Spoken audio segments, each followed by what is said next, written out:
the things that you guys do at GPI, right? I mean, the recruiting, like, out of town companies to come obviously to the metro, not just Portland, but to the metro, and then also, retention.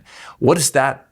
I mean, I'm in the real estate business, so we've sort of seen some of the challenges too. It's like, what's been the feedback in the last, 18 months or a year since you've been here? Like, what's, because we're competing, our city is competing with a lot of the West Coast cities, and even, like Denver's and Salt Lakes and the Boise's and the others. And then obviously you've got sister cities of Seattle and the Bay, and that's Oakland and everything else. So like, what's been some of the feedback that you guys have received from companies that are sort of at least biting out on the edges of coming to Portland, and some of the things that we can continue to do better? Right. So it's a mixed bag. Yeah. Right. And so for those where it's a hard no, great, it's a hard no. Yeah. Right. Yeah. But even those that are a hard yes, again, having an investment banking background, or even you in a real estate, if someone's like, yes, sold. Yeah. It's like, okay, is this too good to be true? Right. And so we really kind of like that in the middle. But it's about not casting your net too wide, knowing what are our locational advantages, what the acute need is that we're solving, going after those type of companies.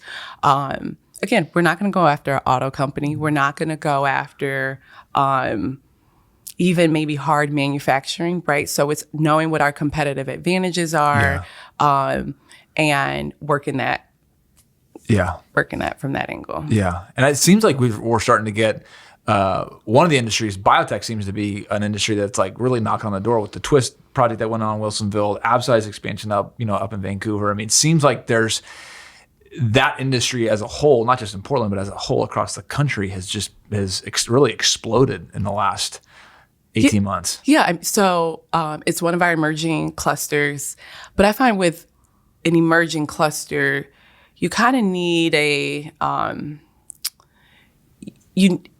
you have to strike also while the iron's hot, but then you have to come at it at every vantage point. Yeah. So we have to have our higher eds on board. We have to have the government on board. We have to have our municipalities on board, our private sector, our associations.